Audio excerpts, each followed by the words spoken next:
everyone doing this evening? Good? That's good. All right, so my name is Jessic. I'm the, I don't want to call it quite a brand, but what I am choosing to teach under is called generational gardening.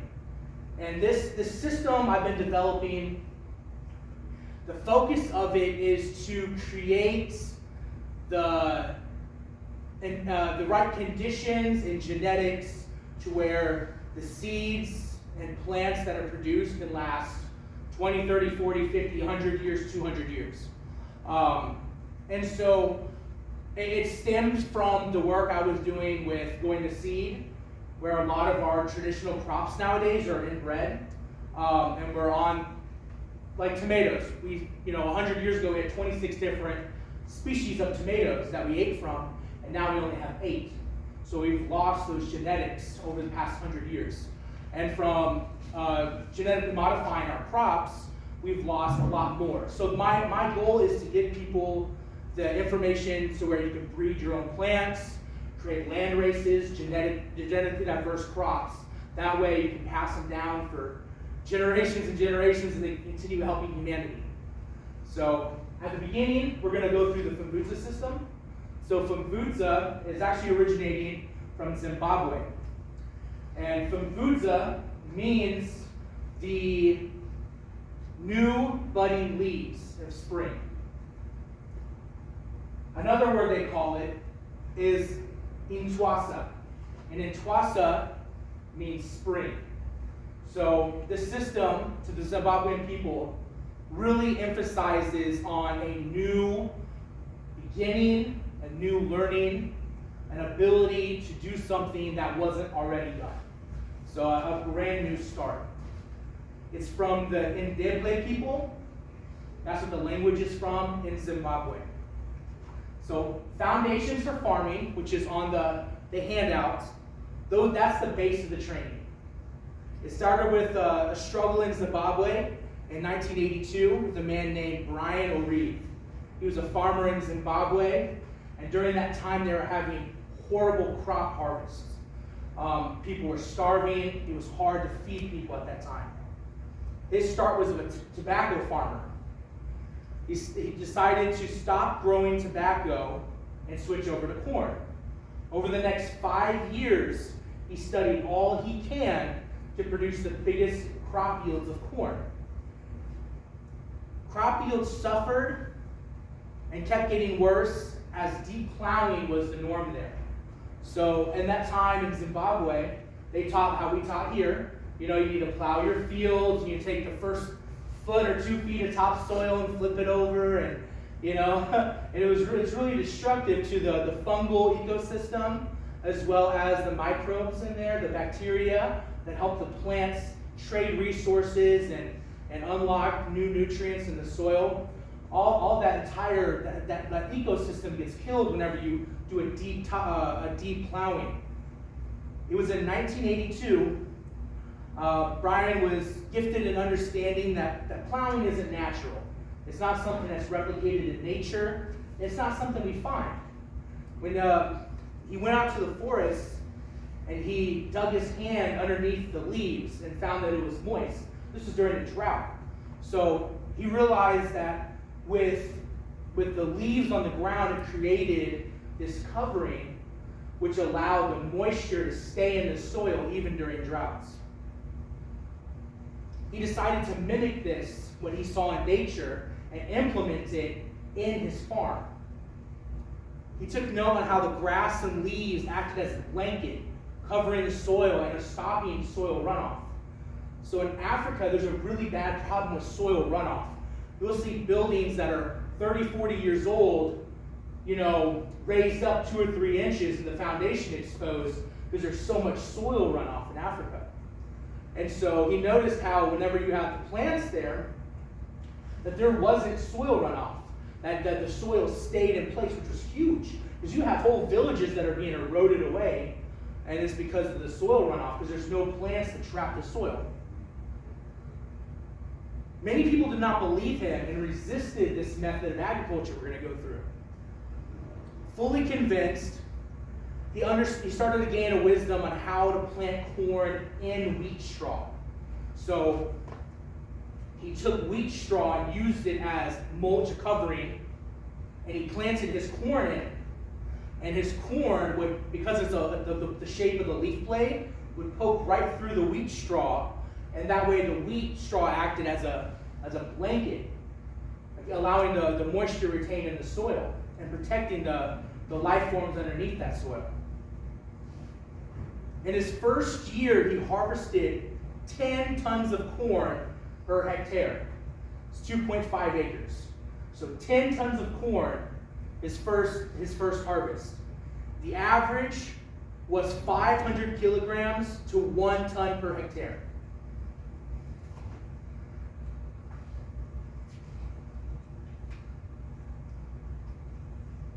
So at the minimum, that's a 10-time harvest over what people are used to seeing there, all because he mulched. So that simple act of mulching granted him a 10 times harvest.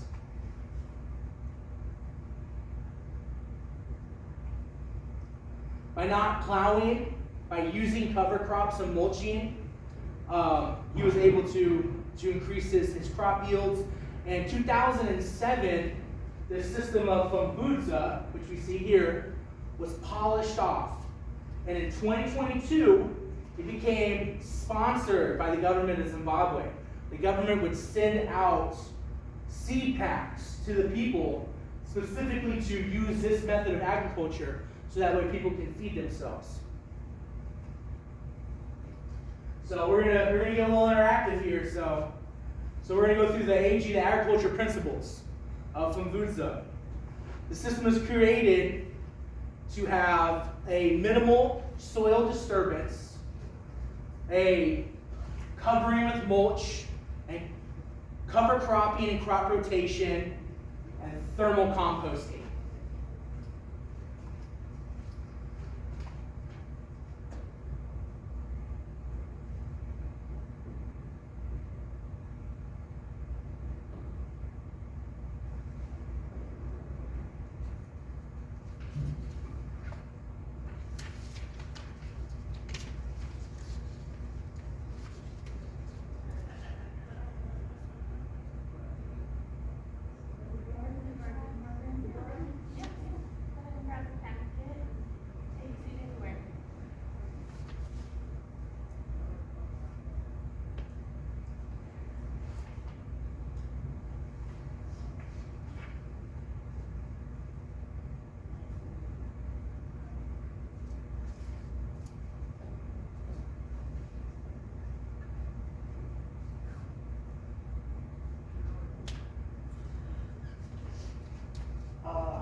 All right, so my handwriting is horrible. I do apologize about that. I should have been a doctor, but I decided to do regenerative agriculture instead.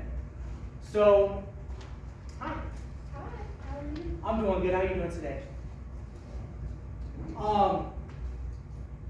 So with this, there's fun gestures we're gonna do, right, to instill in ourselves these agriculture principles. So I just went over the history of Fumbuza. It started in Zimbabwe, and a gentleman he found out, his name is Brian. He found out that through mulching, he had a 10 times harvest. So there was really bad famines in Zimbabwe at the time of the 80s, and so he found out this method created an abundance of food. And so, all right, so this is the fun part. So this is the agriculture principles. And we're going to go through the little hand motions so that we can kind of get it memorized a little bit. And it's not something that's going to be quick to get, but hopefully it'll be memorable. So minimal soil disturbances, so very minimal. So just lightly across the arm. A year-long covering, right? Year-long covering. Cover crop and crop rotation, and thermal composting. Hot, hot, hot. And so these are the gestures that are taught worldwide. Fumbuza is being taught in over 50 different countries in the global south, and they're teaching it. And what got them the stick was these hand motions. So minimal soil disturbance, year-long covering, crop rotation and cover cropping, and then the thermal composting. And so that is the agricultural principles. And there's one more. It's the ethics of stewardship.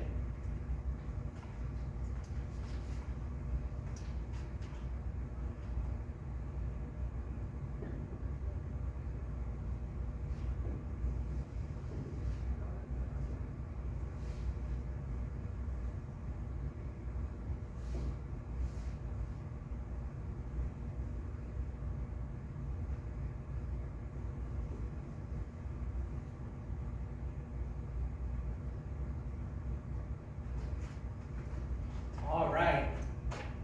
And so this one is the ethics of stewardship. So it's on time, within standard. I'll go through it again. So on time is like you have a watch. Within standards, without waste, taking everything together without waste, and then with joy.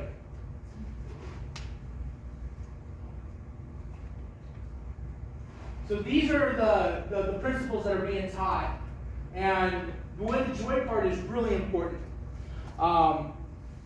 In the country of Chad, 9 out of 10 years there's no harvest. So they'll plant crops for 9 out of 10 years. They'll receive one harvest. Okay? And then in Kenya right now, modern day right now, parents have to choose which child to feed.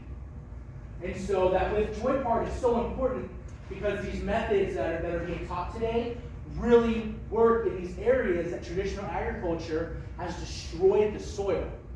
And so there's a lot of people around the world that this is the only way they can feed themselves and their families and their communities is with this system.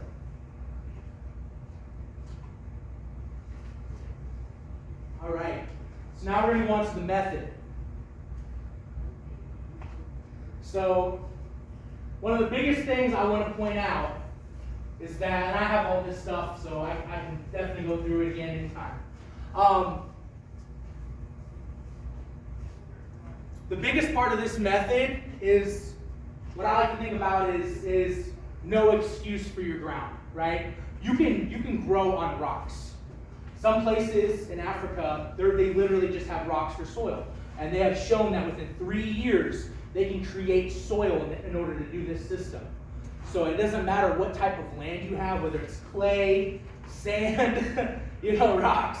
This system can work. It might take a little bit of time, but with this system, you can manage your land and be able to return it back to an original state or create it into a state that can produce crops.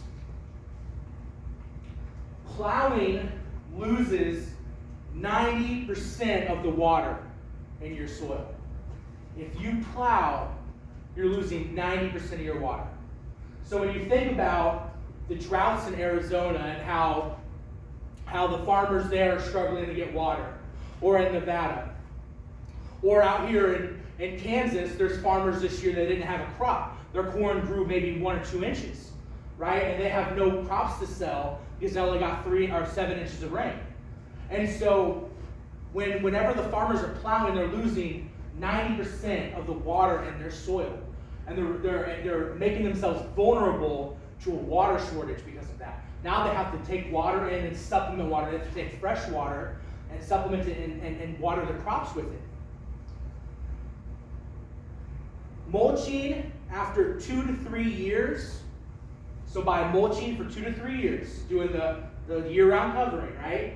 After 2 to 3 years, your crops can withstand up to a 6-week drought. 6-week drought.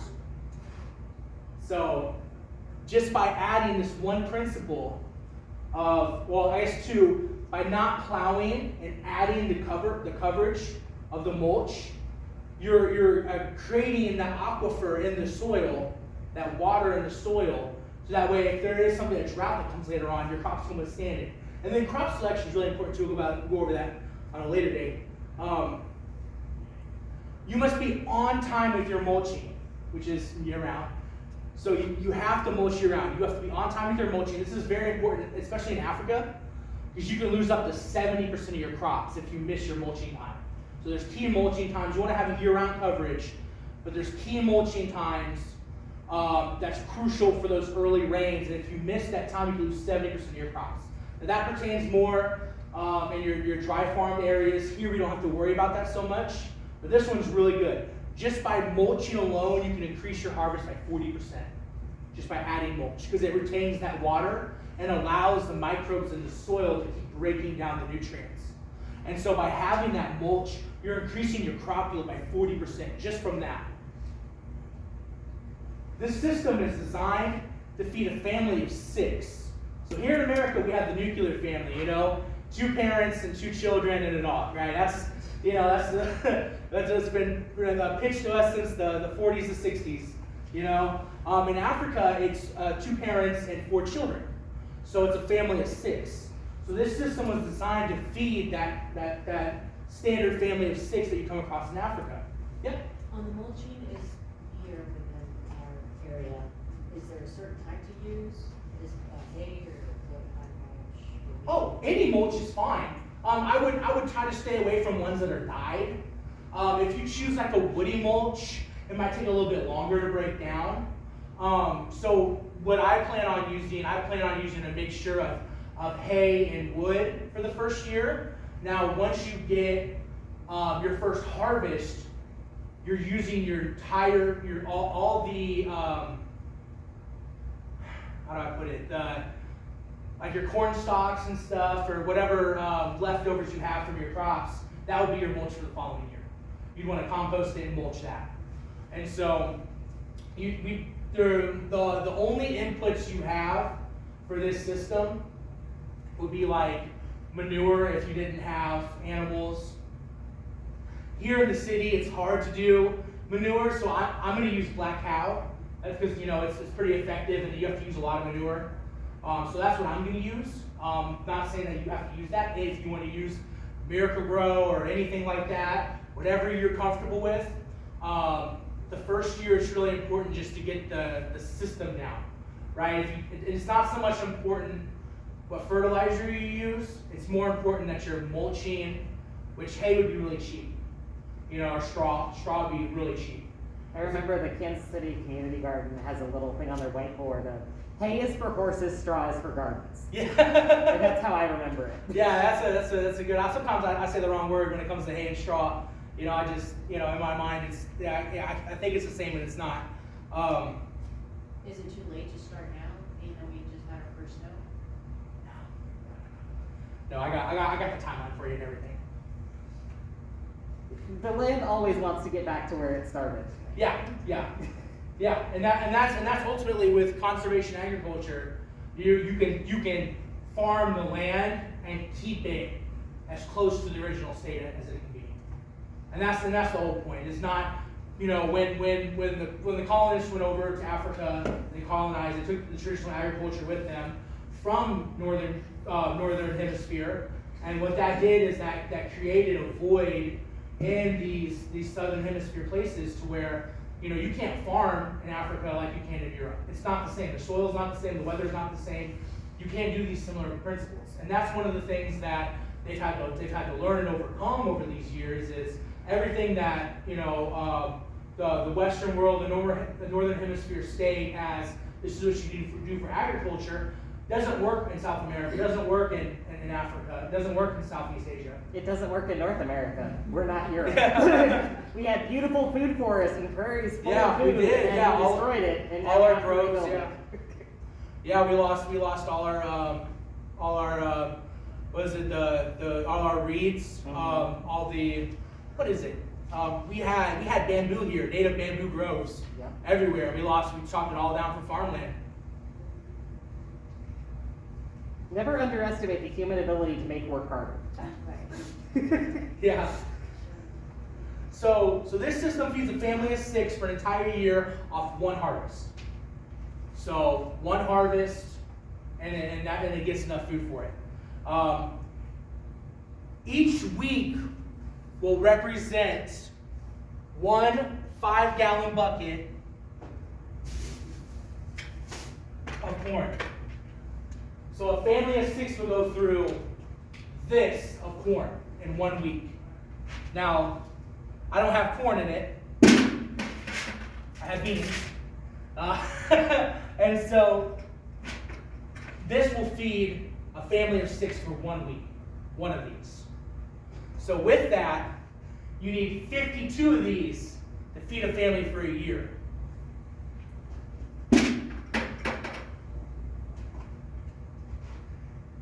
It takes 52 5-gallon buckets to feed a family of 6. Another way to equate that is 4 adults. Okay? So, in my household, there's 3 adults, 5 dogs, 2 cats, and an outdoor cat. So we're eating like 4.5 people. So for my household, thinking, okay, I need 52 of those to feed 4 adults for an entire year is an easy way to equate. To create one full 5-gallon bucket,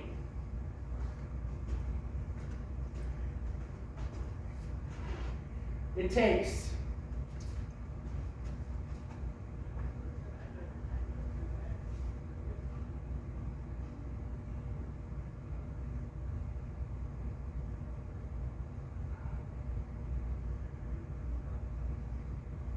56 ears of corn at 300 grams per ear. So the typical corn varieties you would find in Africa are going to be, this is a little more yellow, are going to be your white corns, and they're going to be dick corn. And that's what you're going to find standard, and they're going to be acclimated because there are certain insects in Africa that ravage corn. So the corn that they have has been specifically acclimated for tropical environments, and it's typically a white corn. And so because of that, it's really only good for calories. So there's very little nutrition in a white corn to where there's a lot of deficiencies in nutrients because of it. But that's a topic for another week. We're gonna touch on is nutrition. So it takes 56 plants to create 1 week of food. Is that at harvest or at planting? Harvest. Okay. Yeah, we'll plant more than that. How much would you need to plant to get that? I'm about to give it to you. We will have 2 plants per planting station.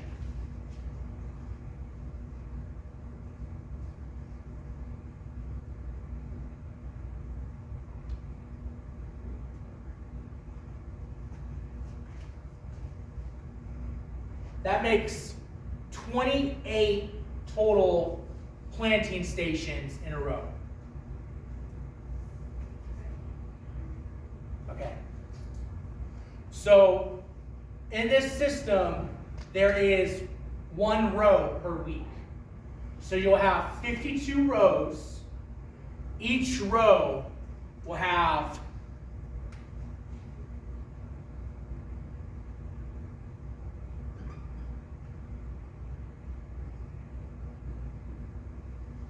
Each row will have 28 planting stations per row. And each planting station has 2 plants. When you go to a station, each planting station needs 350 milliliters of compost,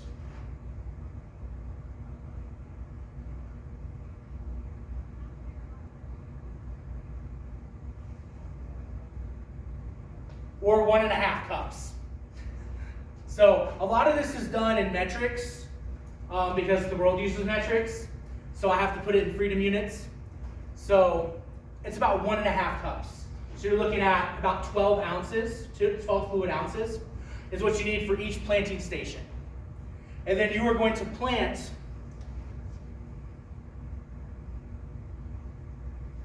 3 seeds.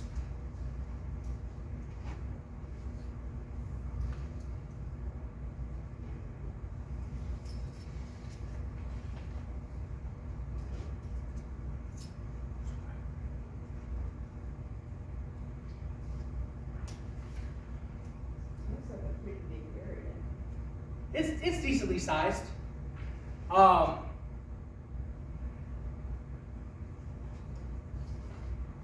Yeah, I'll tell you the total amount but I mean, it's a single harvest feeding a year long. So What is the time investment that's assumed for this? it's not something you want to do alone. I mean, if you're gonna do the whole, the whole system, it would. So like for me, all I have is like, man, like a 40 by 40 area. So I could do that by myself. I'm an urban gardener. I don't have a large plot of land. So for me, I could do it by myself. Normally, it's a couple people doing it. And the standard in Africa, the man will go out into the city to find a work. Oftentimes, there is no work. Being away from the family, there's vices, addiction's really rampant. So the people who are actually doing this are going to be the women, and so they'll be with the children, and they'll be the ones farming. So they'll get together, and they'll get together and like do like 4 or 5 plots at a time. So there's a few methods that I've learned that makes it a little easier to do it. But for this, I'm going to teach the standard of it. And then later on, I can go on how to do it a little bit easier if you're by yourself. Because there's a couple ways you can. There's a couple things you can do that make it a lot easier on oneself. If you don't have a lot of people to help, if it's just you or you and another person, there's ways to make it easier. Well, it just seems like this is designed for full-time farmers, and I'm assuming that other folks here are like me, looking for something to bring in to make my part-time gardening more beneficial. Yeah, and absolutely. And the thing with this is that this system can get broken down to whatever size land you have. So, going back to what we were talking about doing like small gardening, probably more of a 4 by 4 area. Do you want to do this Monza process where you obviously don't till that area, but you'll just scratch the surface and start it out from there? Or do you want to add the store-bought dirt and that has manure in it and go from there to seed it, to start the seed? Yeah, so what I do is I pick out my landmass, right? I grab this thing right here, or a lawnmower. Most of the world, the only thing, and I'm going to touch on this a little later, here in probably 20 minutes. This is all that's required. This, a garden hoe, is all that is required to do all the digging they need, to chop down all what they consider non-essential plants. And that's something that I did earlier this year in Baltimore when I was getting my certifications, is that we did everything with a agricultural hoe. And it's a fine tool to do everything.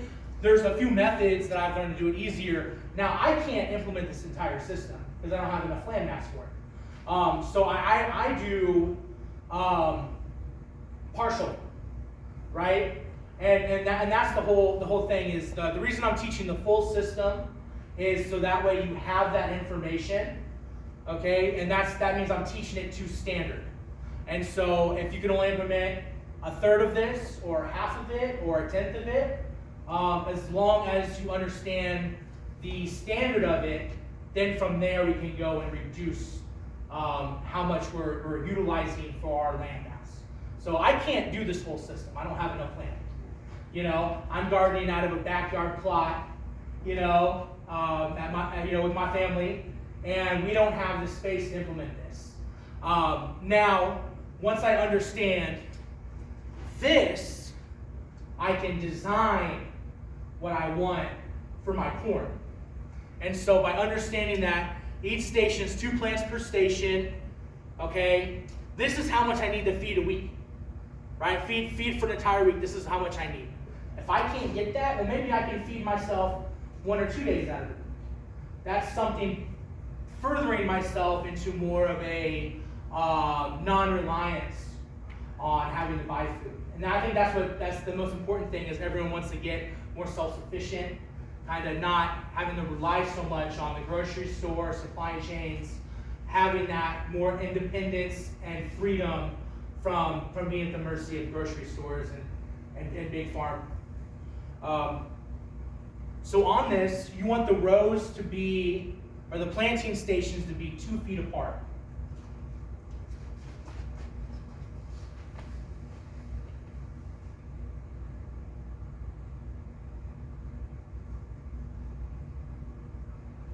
It's a weird angle.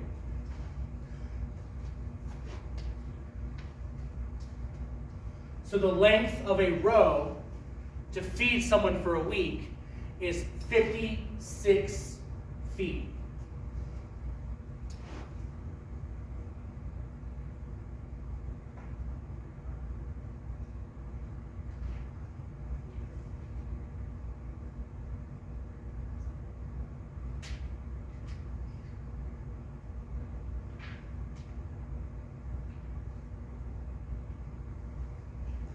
Each planting station will have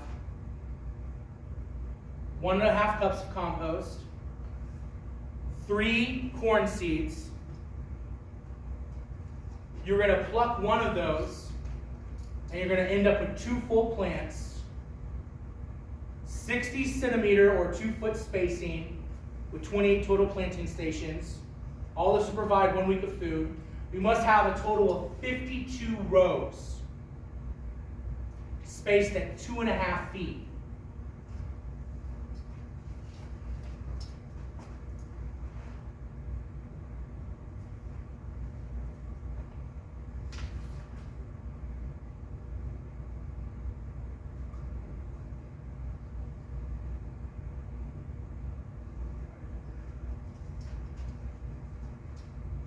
So to establish this plot, it is a 56 by 130 foot plot.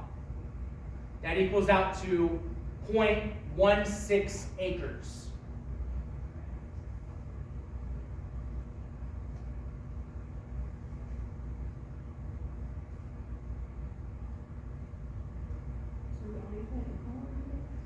The standard is corn. I have equations for everything else. I do corn, amaranth, sorghum. I'm doing pearl millet. I do squash. This is the standard for the planting stations. Here in about 15 minutes, I'm going to get into, well, probably here sooner than that, I'm going to get into vegetables and how to do different vegetables, how to break this up into up to 5 rows.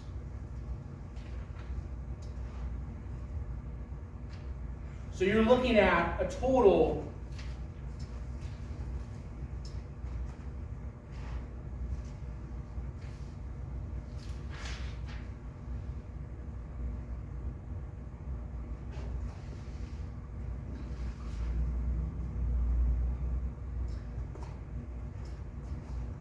of 1,456 planting stations. It's a lot. It's a lot. It's bigger than mine too. Yeah. But because it's a grid-based system of planting, it uses planting stations, you can really fine-tune how much you want to grow. And that's the beauty of it. You know, I'm growing 4 different grain crops. So to me, I can't dedicate that much space to it. However, this for my situation, I can't do that, and I can't do that. I can't do that, but I can do this. What is the advantage of a grid-based system as opposed to a natural design system? Like, why would I want to do this instead of build a food forest? Okay, and then that's a really good question. And so the reason you would want to do this over a food forest is for your wind-pollinated crops. So this is traditionally for your wind-pollinated crops that need to be grown in blocks, so that way there's proper germination. So like amaranth is really good about, you can plant throughout a food forest. There's different crops that are really good. A lot of your food forests are pollinator friendly. So a lot of your more pollinator friendly crops, especially grain crops, would do really good in a food forest. Now, when it comes to, corn, wheat, the staples, they do better in a block system.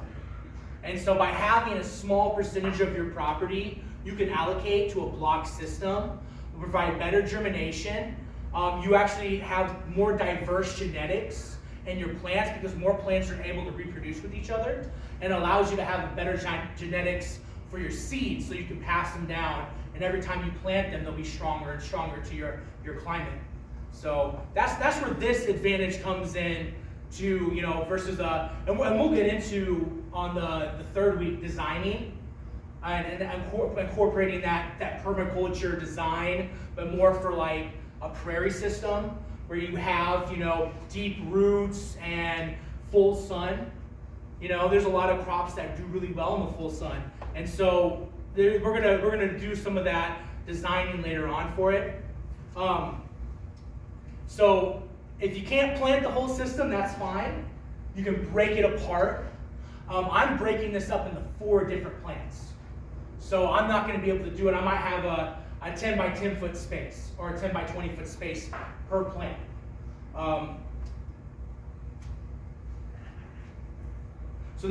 But the total space of this is 1/6 of an acre. Tools needed is 1 hoe, and you need 1 yardstick or a tape measure. So how to create a planting station? It is 6 inches deep and 6 inches wide.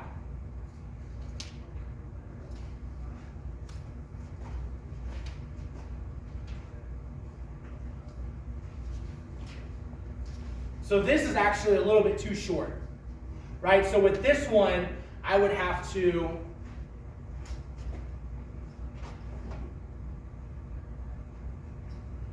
if I am digging, right, I'd have to go twice for each hole. And that's not practical with something like this.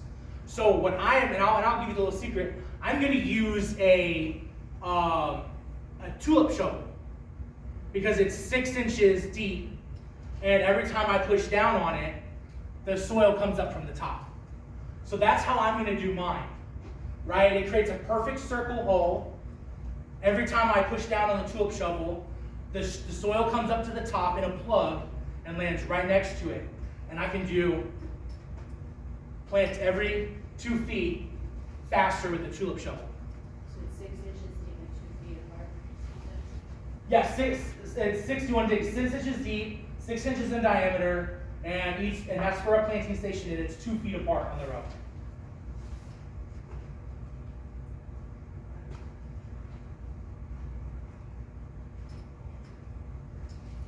At the bottom of it, you want to fill it with, depending on what fertilizer you're using. If you're using like chicken manure, you want to add 2 tablespoons of wood ash on the bottom.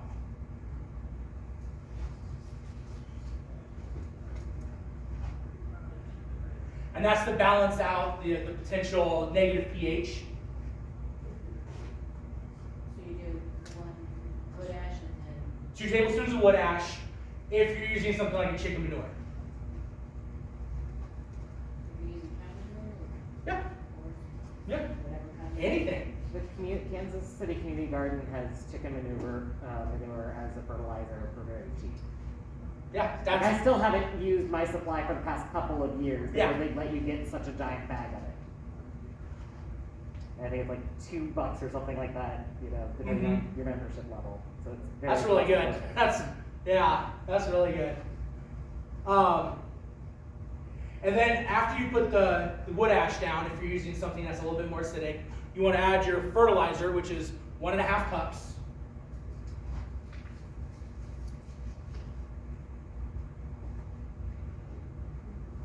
Then you want to fill it up with soil which you might only get a little bit of soil until there's only 2 inches remaining. So you want to top fill it until there's 2 inches left in that hole. So after you put your compost in there, you're probably not going to have much space.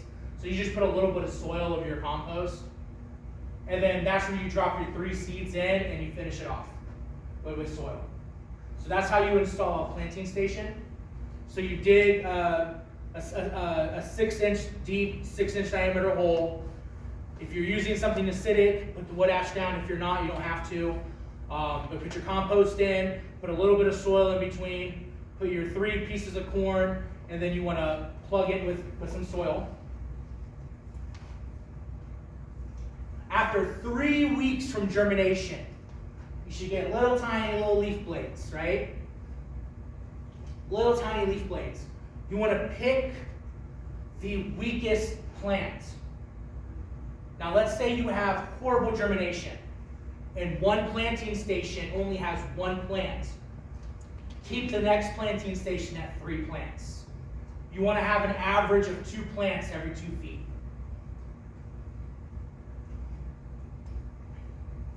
One important key is when you're done filling that planting station, you immediately cover it with mulch.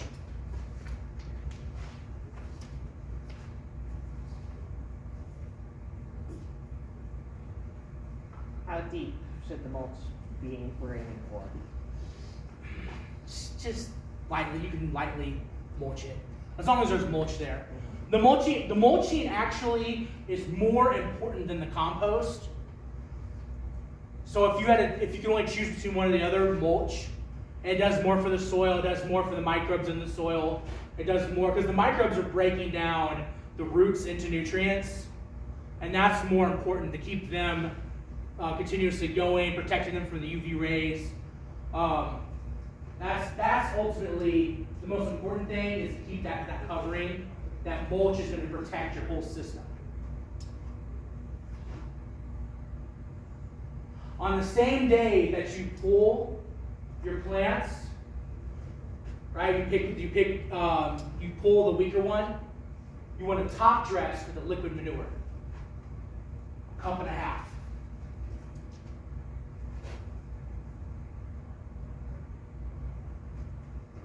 So on that 3rd week, you want to pull the weakest plant. You want to top dress with liquid manure, 1.5 cups. It could be anything. It could be, worm compost tea. It could be anything, as long as it is a liquid manure. And on that same time frame, on that 3rd week, you also want to be pulling up any weeds you see, any larger weeds.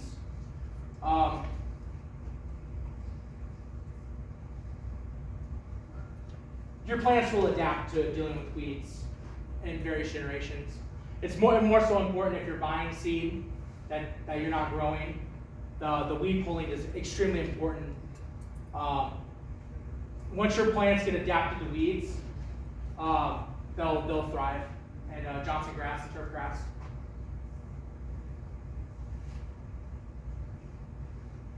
On the 6th week, you want to pull weeds again and top dress.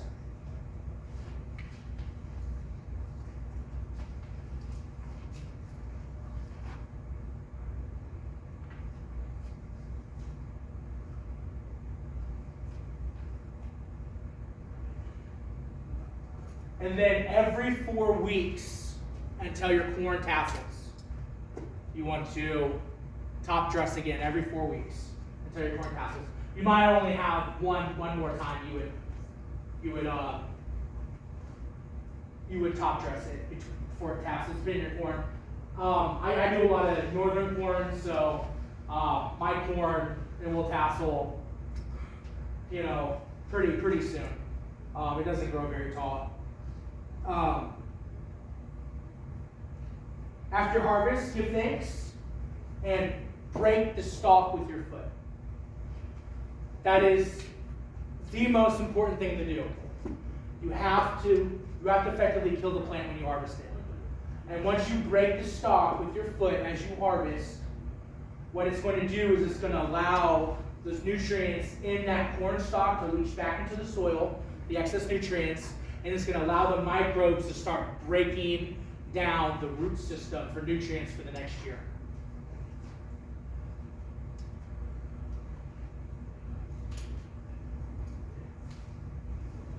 The decomposition process is very important and must be done. You can also cut the stalks, or next week we're going to talk about milpas, Central American method of what we consider permaculture, food forest, but what they do in Guatemala. And so a lot of times they break the corn stalks halfway and fold it over so that way the cow can easily climb it.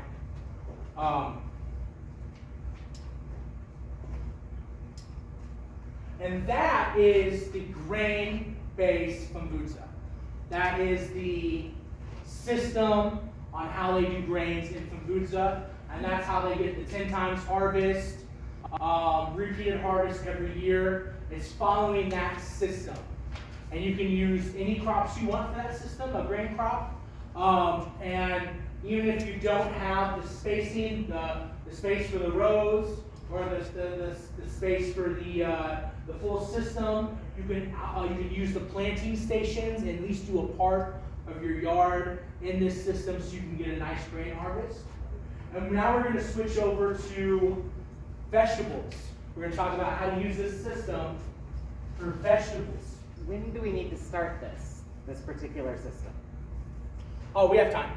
No, last frost, a couple weeks before last frost, like calendar date. Calendar, I got it in here. Okay. Yeah. You're not going to have this, ma'am. So this is sort of what I'm thinking I'm understanding is the process. Like you get your space and then you start with that little manipulating of the soil and then blah, blah, blah. Yeah, you don't. This is something you don't do it all in one day. Yeah, you can't. Yeah. I'm not like right now. This time of year, I would be pegging out my plot. I would be saying, okay, this is the space I want to grow in, and I would take pegs down and hammer it down to make rows.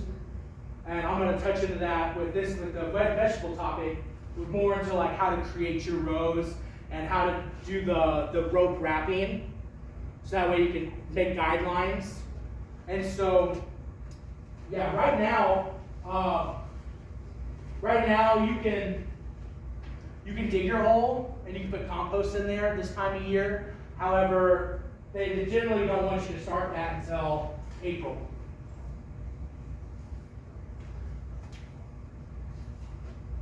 So the only thing that really it can be done this year is, or right now, would be finding out where you want to place this.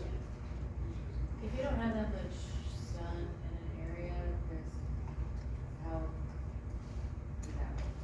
Oh, it's just like in different crops. A lot of shade. Yeah, like amaranth's really good. I brought tons of seeds this year, and so amaranth's really good. It's super resilient. You can grow it in full sun. You can grow it in partial sun. It's a complete protein high in lysine, so it has the nutrient capabilities of a legume, and it's a full protein. So if you combine that with a grain, you have a really high protein, high quality protein.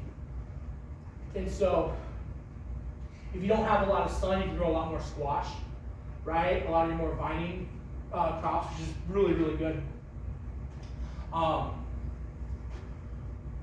Yeah, The squashes vine out though, right? they do, but there's dwarf varieties. I'm growing a lot of dwarf varieties this year. So they have dwarf varieties, squashes, dwarf watermelons, dwarf cantaloupes. They only grow, the smallest one grows about 2 foot vine. And that way I can plant, in this space I can plant, 100 different plants. So they can swap the genetics, become genetically diverse. And so I'm going to go really in depth with that next week. Really in depth with it. And so eating only corn is the fastest way to get pellagra. So they found that out in Italy really, really quickly, that corn does not have niacin in it unless you nixtamalize it. And if you do not nixtamalize corn, it will not bring out that niacin. It will not bring out that niacin, and you will get pellagra. You'll get oils on your skin, and it's really important to get the vitamins you need. Vitamins are very important. They don't tell you enough how crucial vitamins are. Matter of fact, the only vitamin we can't get from fruits and vegetables and grains is B12. And we can only get that through, it's a certain type of bacteria that produces B12. We can get it on some shiitake mushrooms, but the most reliable way is through animal products. So it's really hard to grow everything you need without adding animal products to your system. It's really hard to. So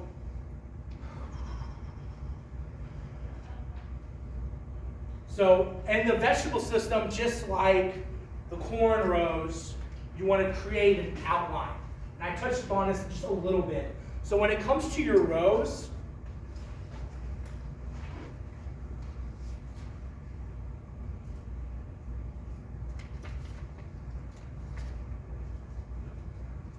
you want to put pegs down at each row. So this would be 2.5 feet.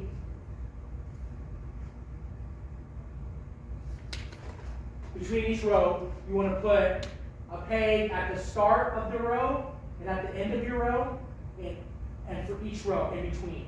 You want 2.5 feet and however long your row is going to be.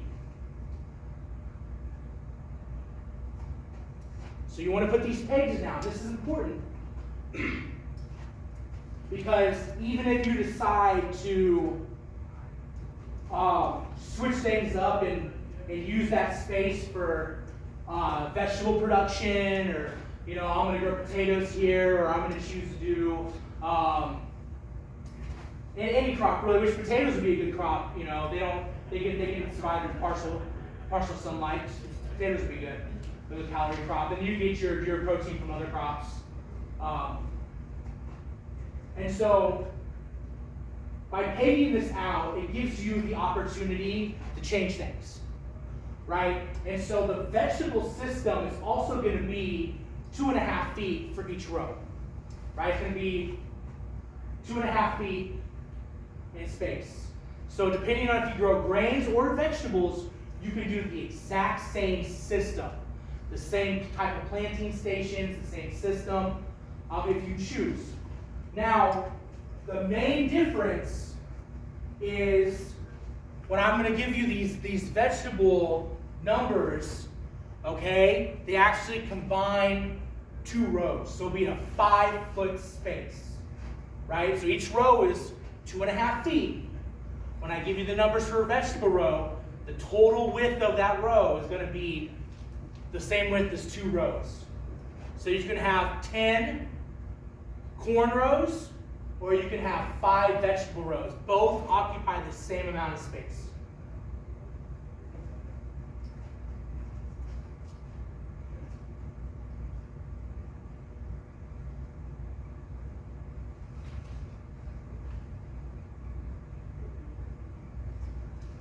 So you can, if you decide to change, I don't want to grow corn there, I don't want to grow sorghum, I don't want to grow this, you can switch to vegetables, and it won't mess with any of the outlining that you've done. So for a vegetable crop, we are going to do a combination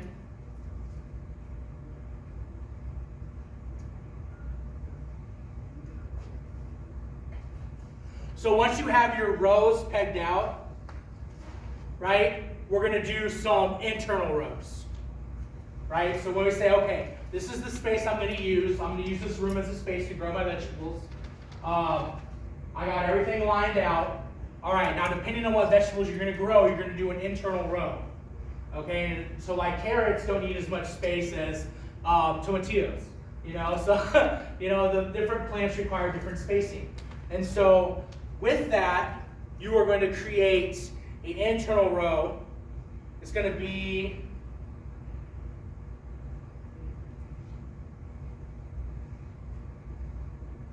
a 42-inch crop row. in an 18-inch walking path. And that will give you enough space to access produce on both sides of this row without overextending yourself. So again, the same 5 foot, 2 rows, 5 feet is broken down 60 inches, broken down 42 for your planting and 42 for your vegetables, and 18 for your walking space.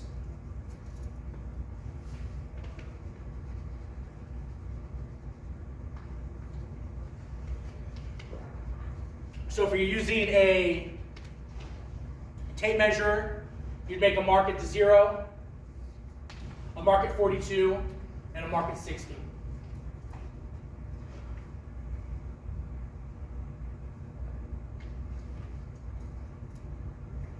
So what you decide to plant decides how you set up the rows. All right, I'm going to give you this real quick. So this is the cheat sheet.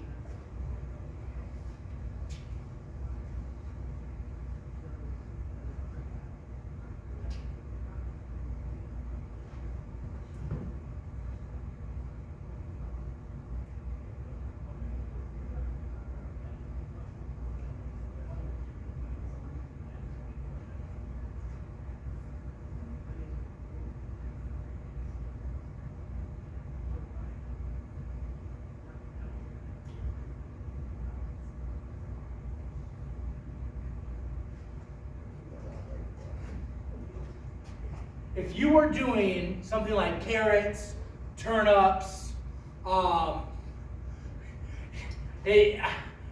sure if you even wanted to do Tempeh beans, you could probably get away with it. 5 rows. You want to put an internal marker, a peg, in the 5-inch, 13-inch, 21-inch, 29-inch, and 37-inch measurement, increment.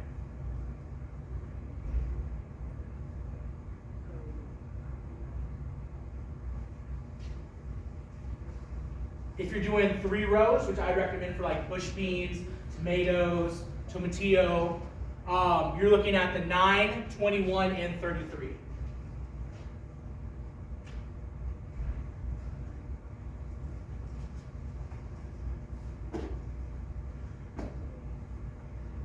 And that will give you enough spacing to have, it will overtake probably a little bit of your pathway, but you can get the most out of your rows with this.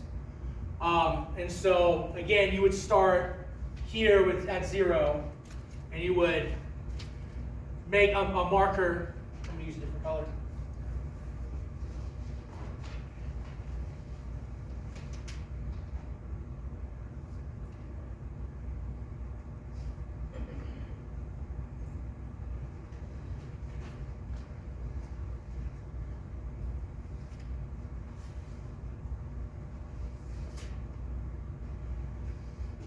And then when you have these rows, because you're talking like however long you're going to have it, you want to wrap cordage around this. You can use 1 full spool, and you wrap it around 1 peg, and you walk across, wrap it around, then connect it, and come back down and connect it, and you want to tie it off like that, and then you can wrap it around these pegs and continue it on to the next one. So you want to mark it out, and it makes it so much easier when you have these guidelines down.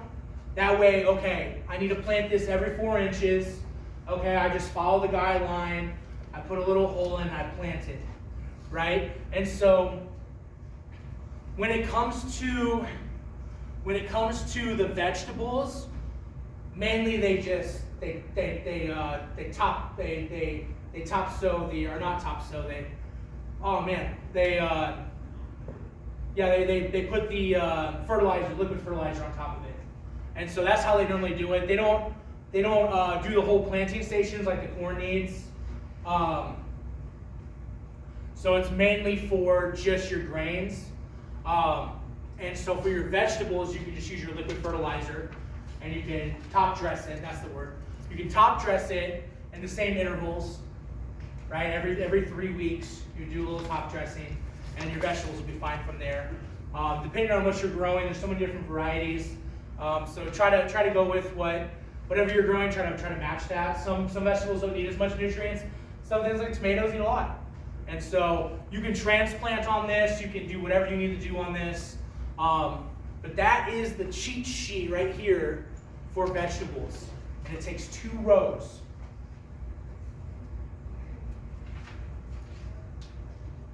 Once you have these lined out, you want to plant your seeds and then cover it with mulch.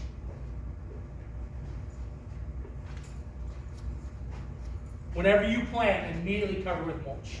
Whenever you dig a hole and you fill it, you want to cover it with mulch. So we still follow the whole 6 inches, On this, you don't have to, not on vegetables. Because each vegetable is different. You know, if you're doing brassicas, you're doing kale, you're doing 5 rows, you're surface sowing, and you know you're sprinkling the seeds every 2 inches or 3 inches. So you're having them really tight together. So with that, it's just easier just to top dress it, right? And so with these, you don't have to. Now, if you want to, you can. Now with this system, it's definitely annual based, right? So I'm going to incorporate perennials and show how that's done on the 3rd week.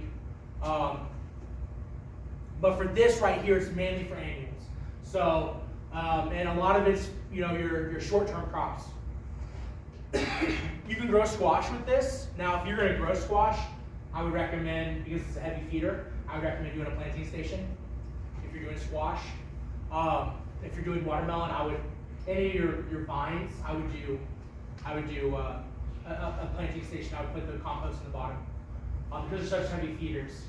If you're going to transplant anything, I would go ahead and put the compost in there, since you're already digging a big hole for the roots.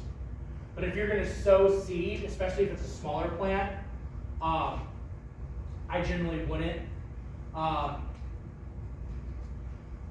Beans are a little different. I would do beans because they're part of a staple calories. So even though you do it, it's not gonna harm it, whatever you're growing, Nah. Get more nutrients.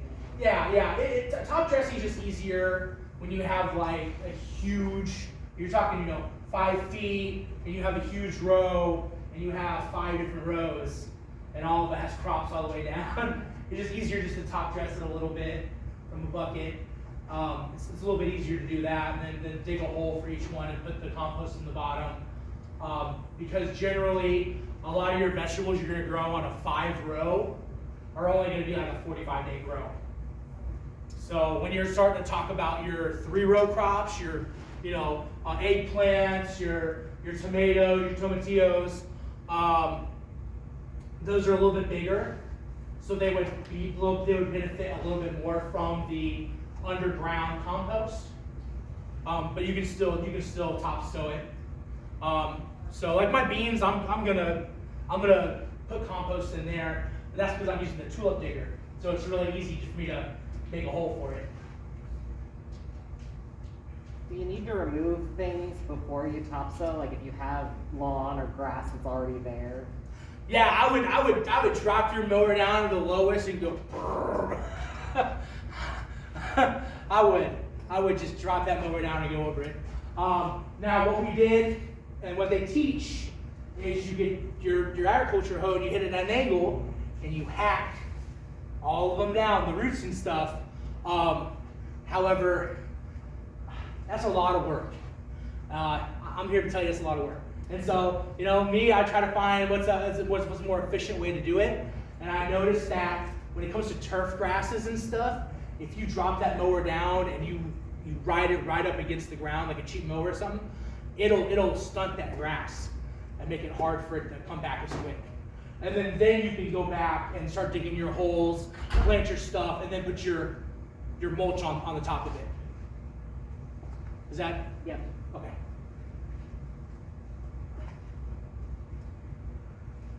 So you only want to plant crops in a space once every 4 years. It's hard to do when you have limited space.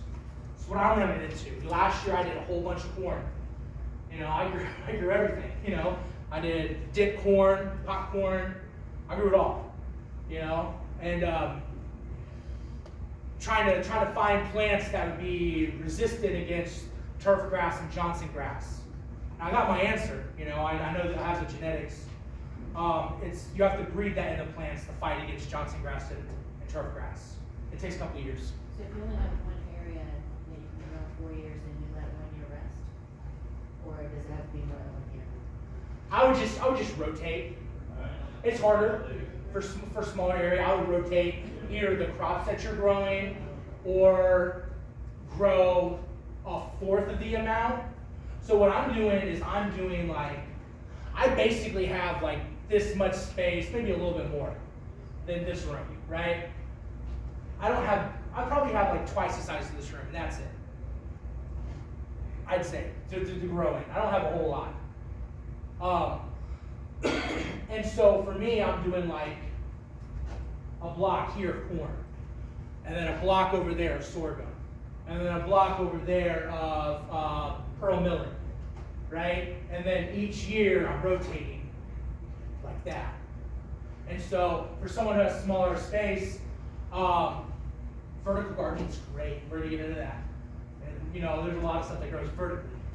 And then Milpas next week, we're gonna talk about, you know, like the Three Sisters method, right? How to use companion planting to let the plants grow on top of the plants. And so we're gonna get into that next week on how to grow the most. Because in Guatemala, the Milpa system that the Mayans use, they grow an acre's worth of food on a tenth of an acre. So because they intercrop. And so having a small space, we're gonna work through that. So that's one of the things about, and that's why I like the challenges of urban gardening, is because not everyone has the same amount of space. Some people have very little space. Some people have a tiny little area. You know, me, I live with family, and they want room for the dogs to run around and this and that, and so I can't plant in the front yard, even though I wish I could. You know, the side yard I can't. I got a portion of the backyard, and that's what I have, and I have to make the most of it. And so when it comes to rotation, you could do it every other year if you had to, right? That's what a lot of the big ag does. They'll do soybean, and then they'll do corn, soybean, corn, and they'll throw like an extra crop in there, you know, every couple of years. Or you can do a 3 rotation. The best method for regenerative agriculture and giving the land a break would be every 4 years. So if you plant corn in this corner, the idea in that one, that you know you want to rotate it, and that's where like planting sorghum comes in, because sorghum will fight against any viruses in the soil. So if there's any disease that comes about from it, it can kind of help suppress that using these allelopathic crops. All right. Whew. Thermal composting. This one's a big one. Anyone here made compost before? Yeah. Man. So this one is a 5-foot cubic compost block.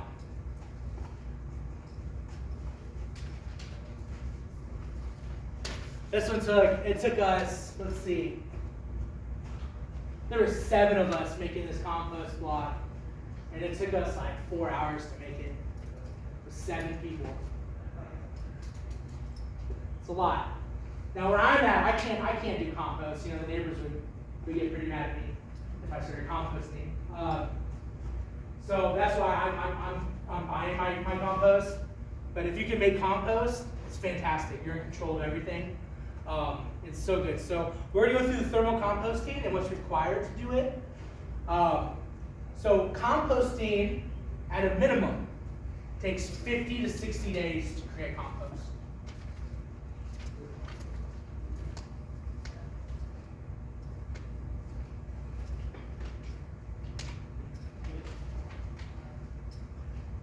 $50 to 60 days.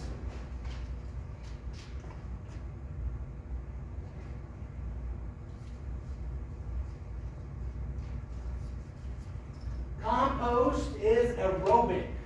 It is full of oxygen. If it is not full of oxygen, it will start to stink, and what you're doing is you are decomposing and rotting stuff. So the difference between a pile of rotting plants that's creating an odor and that nice earthy smell of compost, proper compost, is going to be oxygen. You have to have an environment that has plenty of oxygen. And the reason for that is your bacilli bacteria.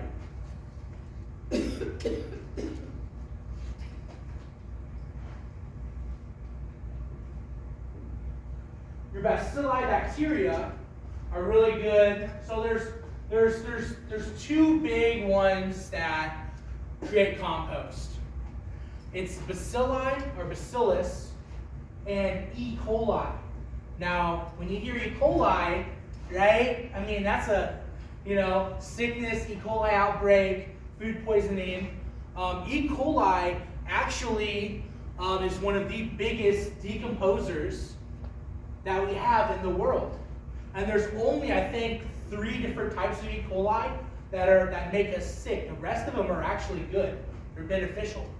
And so, when you create compost, what you're effectively doing is you're farming bacilli bacteria and E. coli and using them to break down the lignins in your plant matter and to produce something that's going to be bioavailable for your plants. Now, the biggest thing is compost. Compost is less about nutrients and more about the microorganisms in that compost. So your compost is really a housing unit for all these beneficial bacteria that actually trade in the fungal and microbe network with your plants. Your plants will secrete sugars from their roots to trade with the bacteria in order to get certain nutrients from the soil. And so it's really important that the bacteria that we are effectively farming and harvesting in our compost is the right kind of bacteria, which is going to be your bacilli and your E. coli, which is found in an aerobic soil, plenty of oxygen.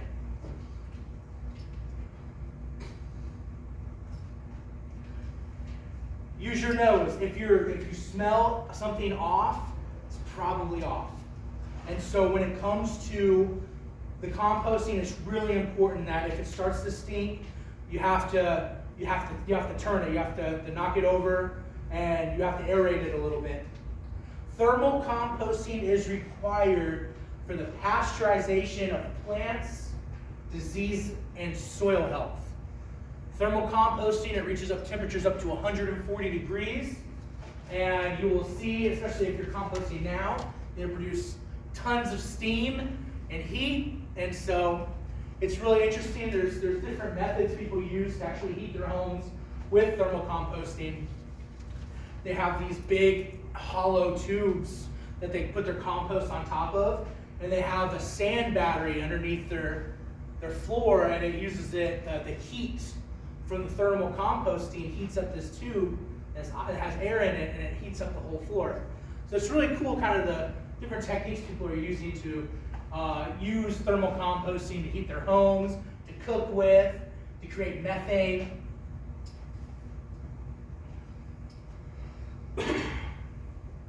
So compost is more of an inoculant, a soil inoculant, than it is of a nutrient.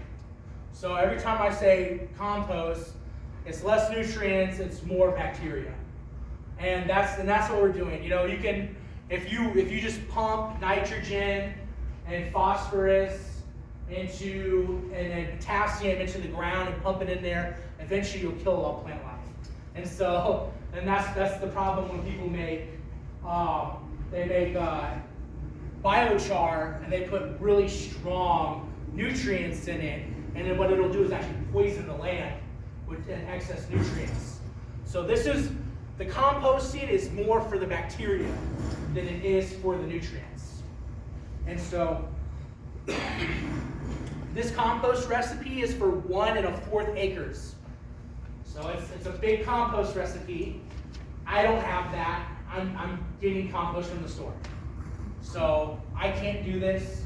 But it's good to have the recipe in case people want to come together, and I really urge that. Having that knowledge is important, that sense of community. I've got an acre and would be happy to serve as host space. Yeah, that's If I perfect. could get help with the actual, keeping track of it, because I had it going for a while and I just lost track and it became a slime pile. Yeah, it's you have to every couple days you got to turn it, at least for the first 4 weeks, and then it's good. So here's the recipe for compost.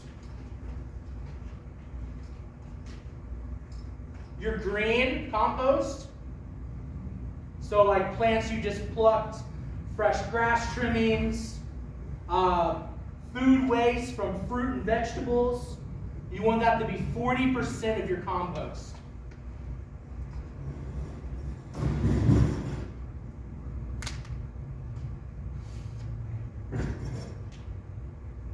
Your dry or brown compost, so like your dried corn stalks, that's going to be the brown compost or dry compost. That's going to also be 40%. What is that again, sir? Like your dried corn husk, your corn stalks, the cobs, that's going to be the dry or brown and dead material. So the green is really good at nitrogen. So grass clippings, it burns really hot. It's great for nitrogen. Your dry and brown is really good for, it's going to add more soil. What is that? It's going to create, so many terms and words.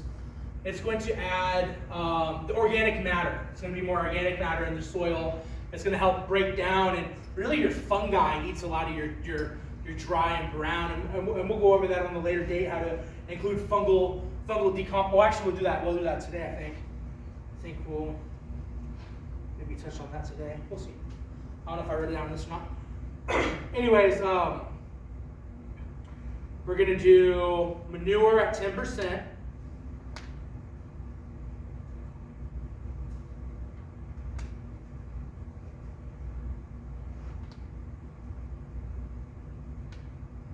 Your woody material is also going to be at 10%. So this is like wood chips. If you're growing partridge pea or Illinois bundle flower, or if you're doing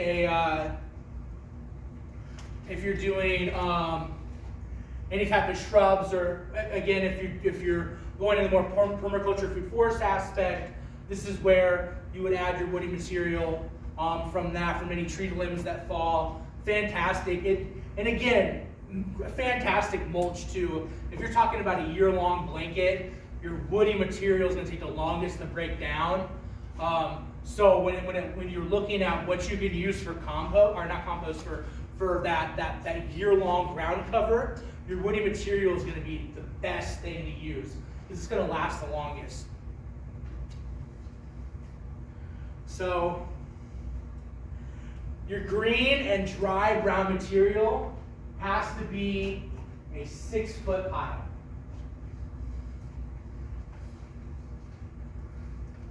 So you have to create a 6-foot tall pile, like a pyramid, a nice big mound. That's what they want you to start out with, of one of each, the dry and green material.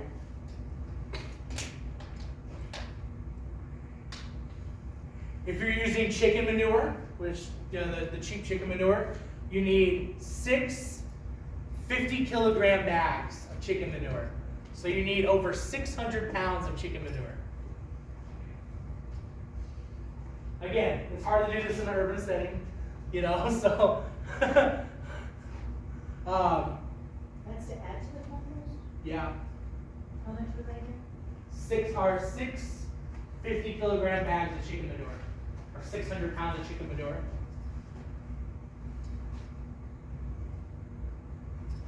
If you don't have access to chicken manure, you have access to goat manure, which a lot of the world does.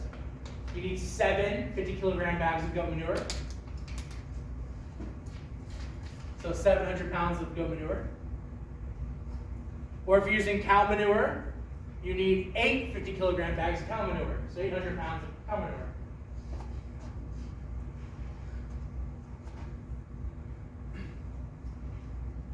If you have no animal manure, you can add a 3-foot tall pile of green manure. So, well, green, you're just green material. Let me say manure. Green material. So you need a 6 foot, and if you don't have access to animal waste, do another 3 foot. So a total of 9 feet of your green manure. Green compost, sorry. The compost pile is going to be 6 feet wide, 6 feet deep, or sorry, 5 foot wide, 5 foot deep, and 5 foot tall. So it's going to be a tall cube of compost. And what you want to do is you want to get a post digger and dig posts at the 5. You want to dig. All right. You want to dig.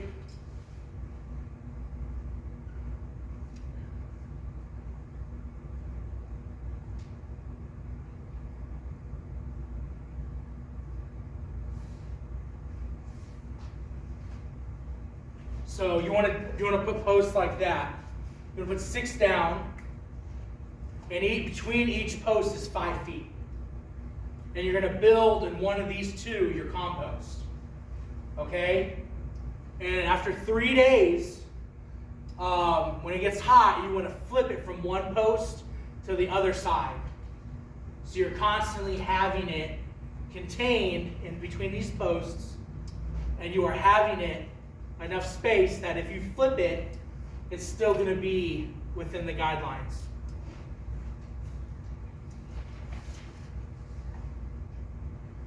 A 3.5 foot cubed compost pile is the smallest you can do.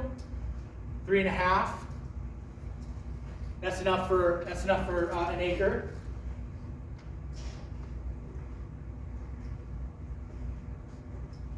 A 6 foot cubed is the most you want to go.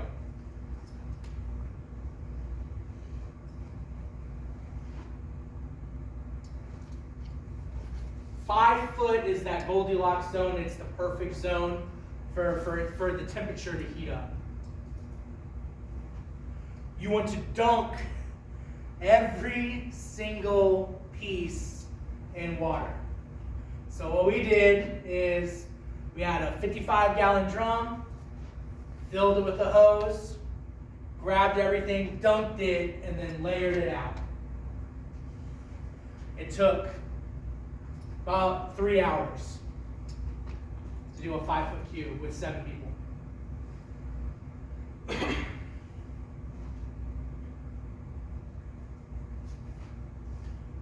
When it's complete, or the method that you're stacking it, you're layering it, is like a lasagna.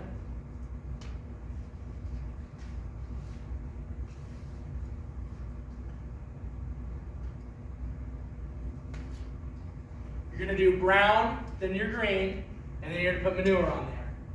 And then you're going to go back to brown, green, manure. And you're going to layer this. Now the manure, you don't need to get wet. You can just put it on there. But all your brown and green material, you do have to get wet. And corn stalks are really nice for building the edging. That way it doesn't spill out because then it's hard to contain. So it will get messy, it will get dirty. When it's complete, you take a 5 foot pole of rebar and you impale it to where the tip of that rebar is in the center. And that's how you're going to gauge the heat levels of your compost.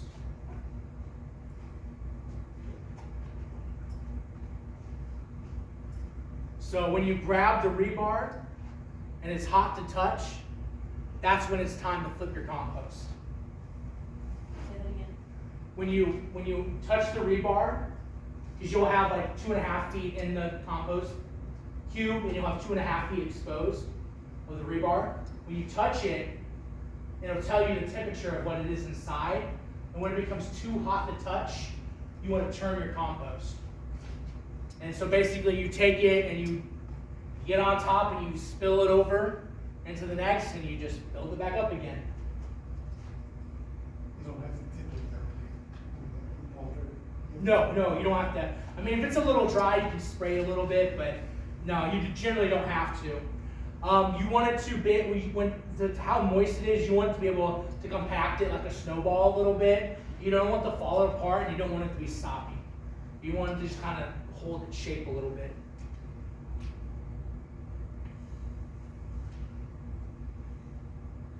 You flip it 7 to 8 times.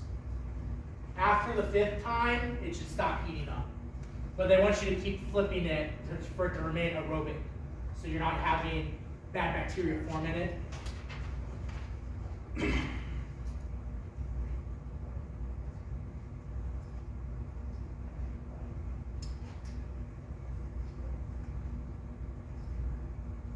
once you have it 5 to 6 times, you can leave it alone, it's ready to put in the garden. Yeah, it's ready to use. Compost can store for up to 2 years.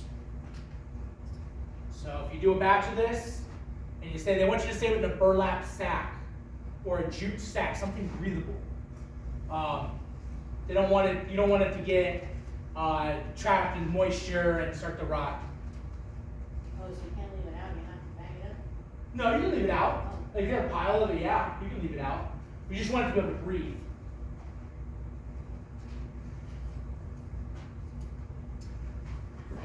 All right, and that's the end of composting. Now we're going to go on to how to deal with pests and disease and fungus that may be attacking your crops. Home remedies, how to deal with powdery mildew and all that fun stuff.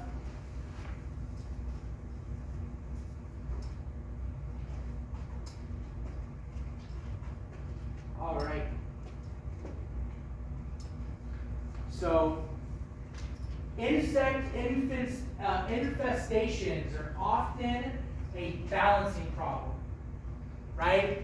This year, my pork pole beans got destroyed by grasshoppers. Now, if I would have had more birds, probably be less grasshoppers. But a lot of times it's a balancing problem. Either you have an environment that's more conductive for insect growth and not enough places for predators to roost so that they can attack the insects and use them as food.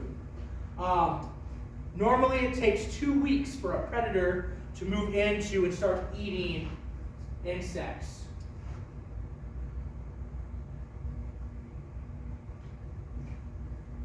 If you don't want to wait that long, you can create a bug juice spray.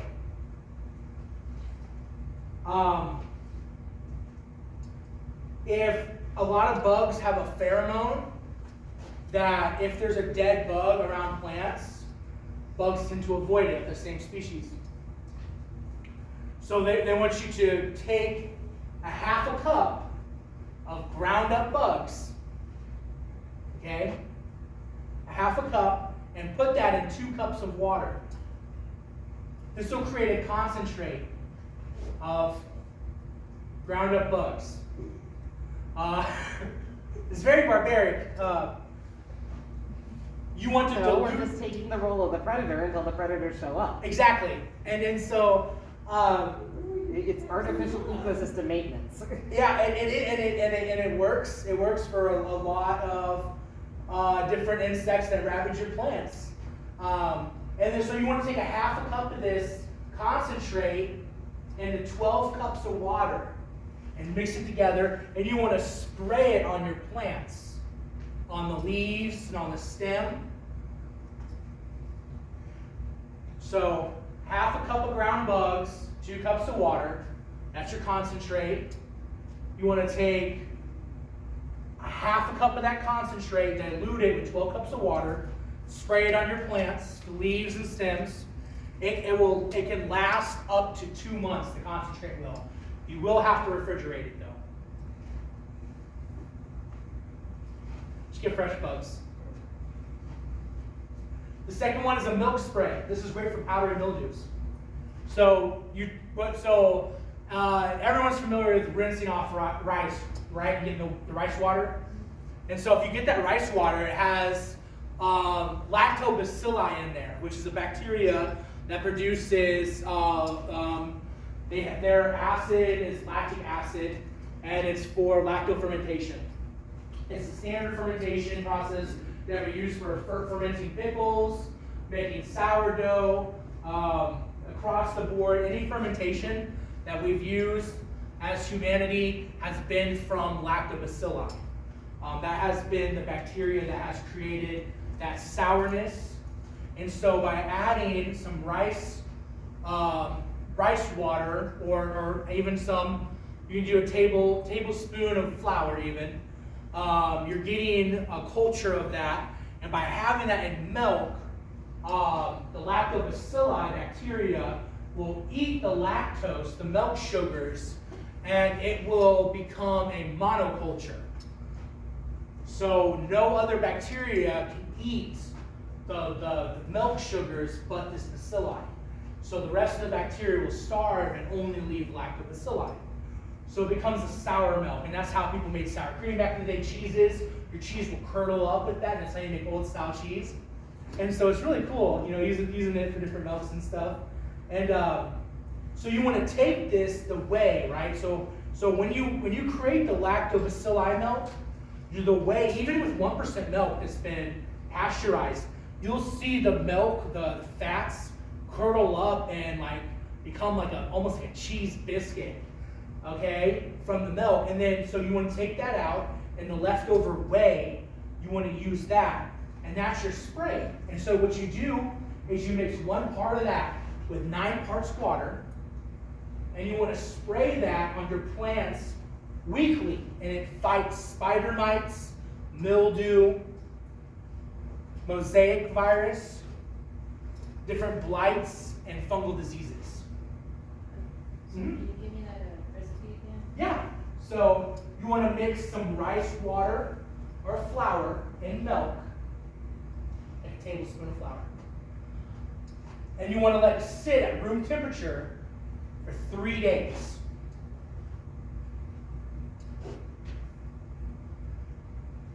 Can you put these inside the dumpster, or is it? Yeah. better just right outside? Yeah, you can do this. Yeah, you can keep it in your fridge.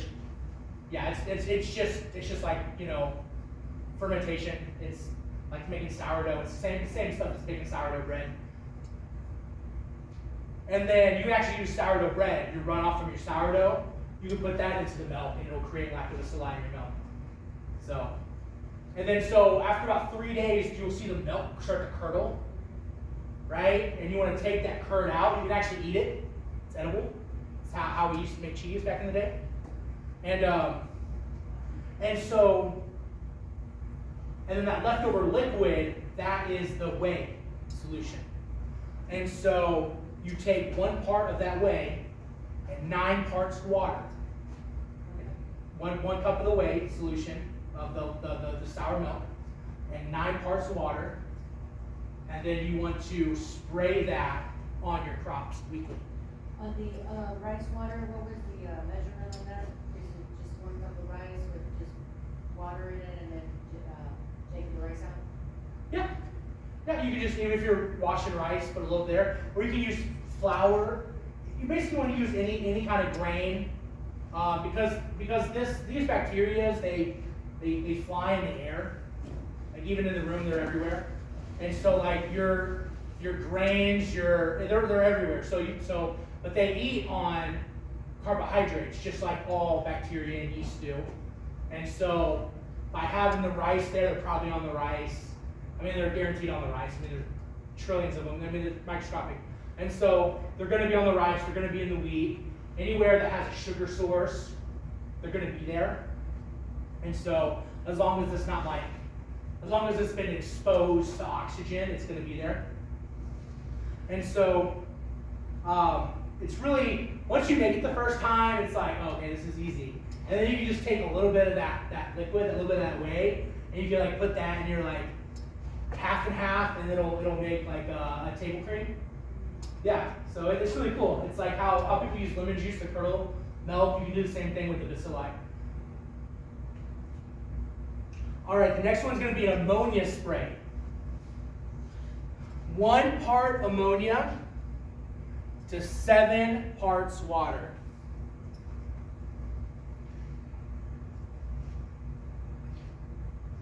Do not spray during droughts or on heat-stressed plants. They will absorb it. It is not good. So this is for general treatment against different fungi, viruses, insects. It's one of those that you don't want to use it when it's, if you use it in the morning or at night. The next one is a bleach spray. I like this one because you can find a lot of bleach everywhere. It's really cheap. It's great for water purification. You do 1 part bleach and 100 parts water. So super, super, super, super diluted. And it is a prevention spray. So you can spray that whenever. But it's a prevention spray. So if we were doing it in a gallon, it would be what, Like a teaspoon? one, like a half a teaspoon. Okay. Yeah, it's so maybe a fourth. Yeah, probably 1 teaspoon would be fine. Yeah, 1 teaspoon is probably fine. Yeah, and it's just so small, right? But that's like the measurement you do. So, okay, going survival. You use 1/4 of a teaspoon or you use 8 drops from a dropper for 1 liter of water. Or also it's, I want to say 1/4 of a teaspoon. Yeah, 1/4 of a teaspoon for 1 liter of water. So for 4 liters, you do half a teaspoon. Yeah, so half a teaspoon for a gallon of water. Sorry, I had to go back into survival water treatment. And then the next one is going to be a soap spray, which you want to use like a liquid soap like Dawn, or any alternatives. Use 1 part soap, 1 part baking soda, and 50 parts water. So this measurement would be 1 tablespoon of soap, 1 tablespoon of baking soda per gallon of water. This is also for general use. Do not use in heat and drought. You can also sprinkle diatomaceous earth around plants and leaves, and it cuts up the exoskeletons of the bugs. Be careful because it can hurt the pollinators too. And if you use too much on plants, it'll hurt them too. It's best to use after watering so it can stick better. Mulch gives bugs something to eat besides your own plants. So that's also a factor. Mulch is great. It's a food source. If you get your bugs off your plants, it'll get them eating the mulch. They'll in return. So insect waste is called frass. There is a special enzyme called chitinase, and the chitinase enzyme, which is from a bacteria, breaks down this frass, and the plants use it as a defensive mechanism against insects trying to eat them. And some plants can cause insects to blow up from the inside out just from this. So again, mulch is king. You want to mulch anything, mulch. It covers so many areas. Sometimes it's best to give the bugs something to eat, like native plants, and only treat the crops you don't want them to eat. So, and with that, we got the last part, which is on time, and this is where we talk about when we do these things. And after that, we're done. And so, So weeding, when should we weed? When should we pull massive weeds or unwanted plants? When they found out. Yeah, all year long. So we want to be weeding all year long. Mulch management, when should we have mulch on the ground? All year round, exactly. So, very controversial. Some people talk about burning, right? Funvutsa method says don't burn because you're using up the plant material that you could use for mulching or compost. So Funvutsa is very anti-burn. Some people are very pro-burn. You know, there's a lot of great benefits to it. However, in this context, it's very against burning because we want to use that plant, that organic material, in order to create more mulch or compost. And so fire guard, we're going to make sure we're not burning year round, right? We're not going to burn our plant material to create ash. If we're making fires to cook with, fantastic. Yes, we need to eat, we need to purify water. Fire is great, you know, but to burn the plants for a nutrient, we don't want to do that. So this method is really to teach people in the global south farming as a profession. So a lot of that to do a lot of budgeting. You know, that's a lot of things that gets taught with this system. So they want budgeting to be done in October after your harvest. Planning about the next year. Farm planning needs to be done in October, November after budgeting. December is perfectly fine to do it too. So planning out what you're going to grow, the space is a perfectly valid time to be doing that right now. Making compost, you can make that year round. There is no certain time you have to make compost. It lasts up to 2 years. Compost is good. Pegging your fields, selecting your space. You want to do that in November and December. So this next following week, think about the area you want to put a system at, you know, where it could fit in, you know, be thinking about that. Maybe, you know, get a couple stakes and start staking out, you know, every 2.5 feet a row. The original paperwork is on there. That's from, let's see, that's Foundations for Farming. That is, that's Brian Old-Reeves, the one who created the system. That's his company that he uses as an extension to teach everyone about it. And so you have the little detail key there, and that's perfect for, you know, remembering what we kind of talked about. And so pegging your fields, you want to be doing that. This is the season to be doing that in. When you dig your planting station holes, April is the time to start digging your holes for your planting stations.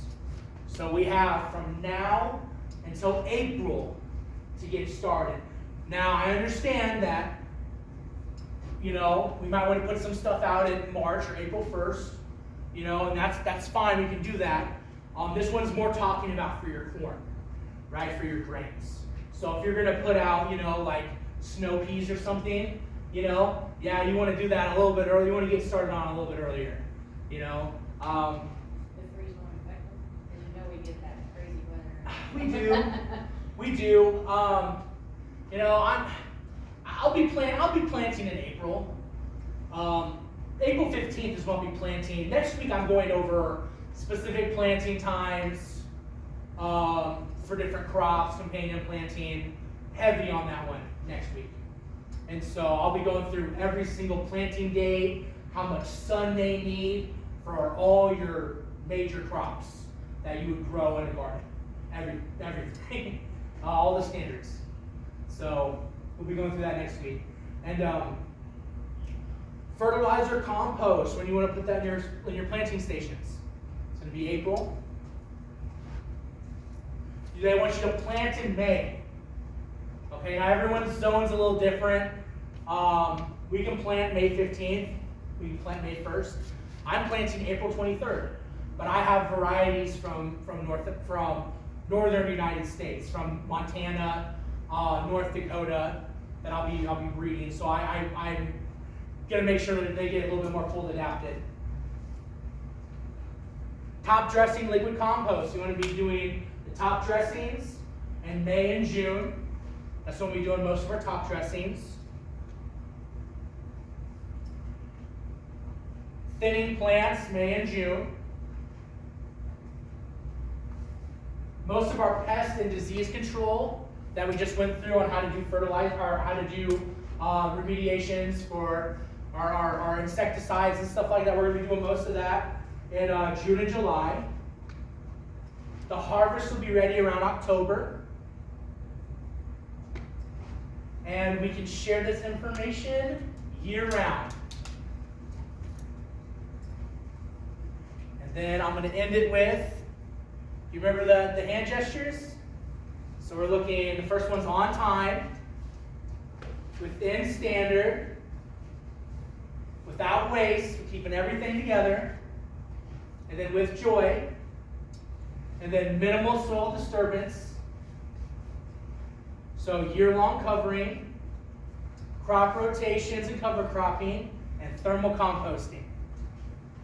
And that is it. Thank you all for bearing with me. I do have tons of seeds because I thought it would be really cool. I have cultivars from all over the world. I figured it'd be really cool to be able to take some home, just because you sat through this whole thing learning how to do this system. You might as well get some seeds to get started too. And so this is a corn egrex that I'm breeding. It's from Mandan Bride, Painted Mountain, and Big Horse Spotted. Mandan Bride is a almost extinct corn of the Mandan tribe in northern North Dakota. And Painted Mountain is bred by Dave Christensen. He's a friend of mine. He's been breeding this corn for 50 years. It grows in 85 days. It is a flower corn. And then Big Horse Spotted is from Oklahoma. And so I have this corn. I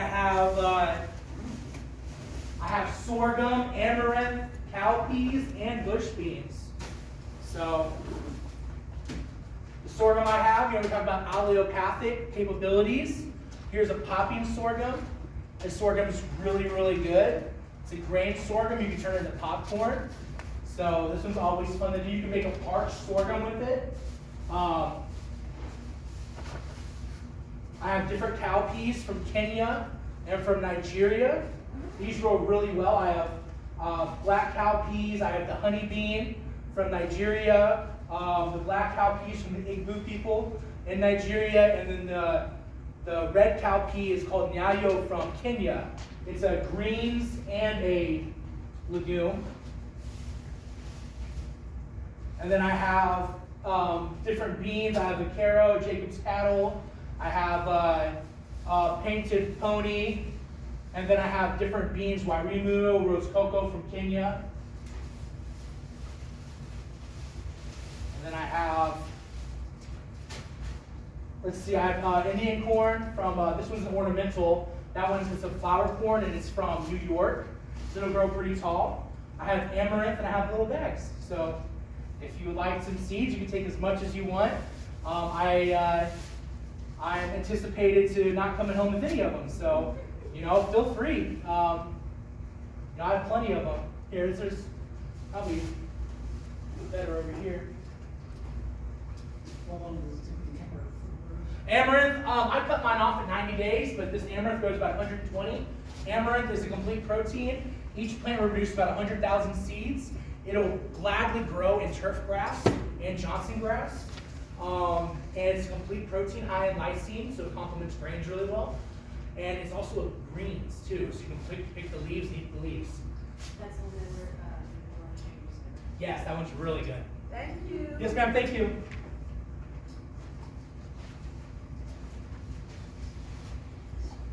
sorry, what did you say that you had there?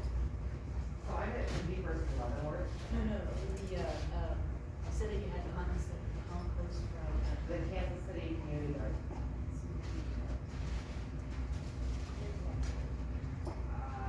I throw it into Google, I don't remember his address. No, like where around, sorry? It's my school park area. Okay. It's in the Missouri side.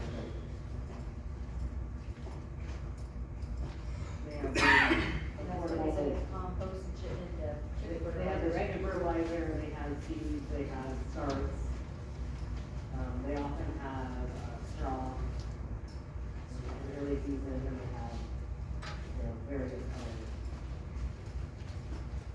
Corn in 85 days is pretty impressive. Yeah, that corn only grows to like 4 to 6 feet tall. It'll be tasseling by 4th of July. Sorry, those are tea satchels. I was like, oh, what do I do?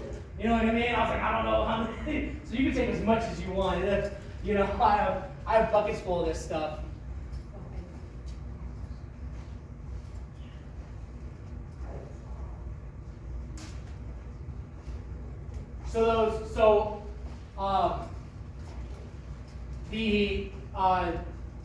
The white and yellow corn is grown off 3 inches of rain. So you can dry farm it.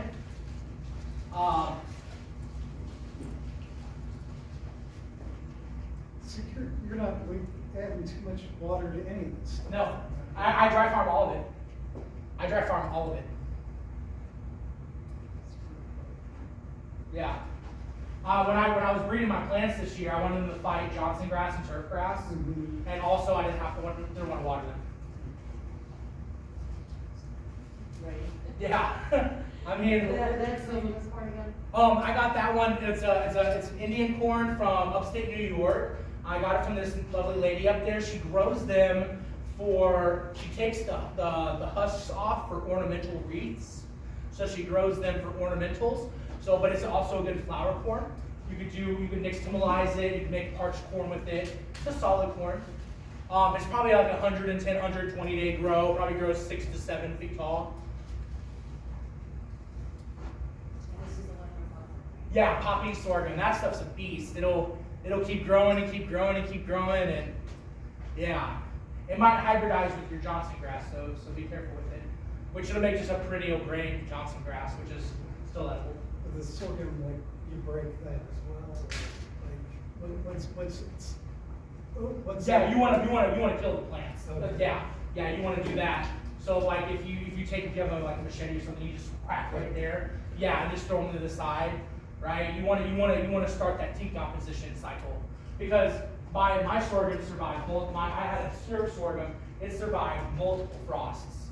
So even my amaranth, that amaranth is so crazy. So that's my genetic breeding stock. That's from Bolivia. And so you have different color amaranths there, but it's predominantly green. That amaranth has been hacked at the stalk and like hanging on by a thread and still surviving. It survived being ran over by a lawnmower and kept trying to flower. And then not only that, it survived multiple freezes. So that amaranth is strong. Makes great. You can't give amaranth to dogs though. That's the only downside of amaranth. You cannot give it to dogs. It's still on, so you're good. I was worried maybe it died or something during it, but nope.